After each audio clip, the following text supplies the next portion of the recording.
Uma outra dica maravilhosa é que você precisa entender a cultura do local que você está. Exatamente, quando o Senhor Jesus veio aqui na Terra, Ele não chegou falando assim, olha, é assim que a gente faz lá no céu a gente fala esse idioma, é assim que a gente se comporta lá.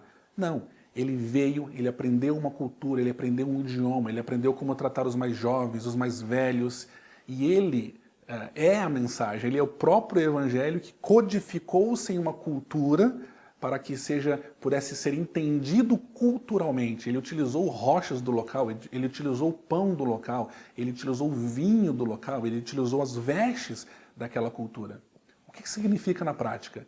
Que você não vai se dirigir a uma autoridade pública da mesma forma que você vai se dirigir para uma pessoa moradora de rua ou para um evangelismo de madrugada com pessoas que estão traficando.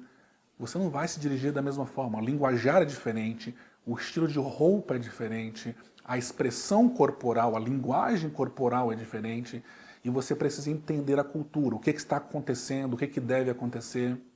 Eu sempre menciono que eu cresci em uma região muito complicada na zona sul do estado de São Paulo, muito violenta, e nós fazíamos evangelismo constantemente de madrugada.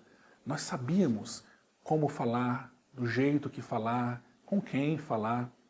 E existia perigo, mas nós conseguíamos, junto com uma equipe, fazer o evangelismo de forma culturalmente relevante.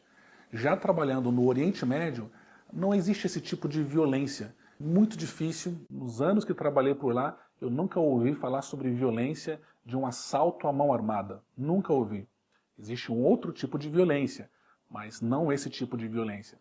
Agora, no Oriente Médio, eu tampouco posso entrar em um bairro extremista, populoso, islâmico, gritando que Jesus Cristo é Deus, porque eu vou sofrer muito mais do que sofreria no bairro onde cresci, na zona sul do estado de São Paulo. Então existem formas de falar, jeito de falar, e você precisa ser culturalmente relevante.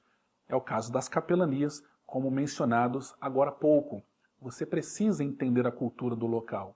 É uma cultura prisional, é uma cultura do sistema de saúde, é uma cultura do sistema de capelania militar, universidade, como se comportam os jovens, como se comportam os professores. Entenda a cultura antes de você ir evangelizar. Às vezes, é necessário você até mesmo estudar, anotar os pontos. Olha, essa cultura é dessa forma, são pontos que eu não posso deixar de lado antes de evangelizá-los. E também perguntar. A pergunta é uma forma de aprendizado fascinante. Pergunte. Se você não sabe, pergunte. Como é aquela cultura? O que as pessoas valorizam? Quais são os valores? O que eles creem? Como se comportam? São perguntas que você pode fazer neste quesito. E em tudo isso, uma ferramenta que é indispensável é o bom senso. Ter bom senso significa que você não vai entrar em um estabelecimento que tecnicamente você não pode.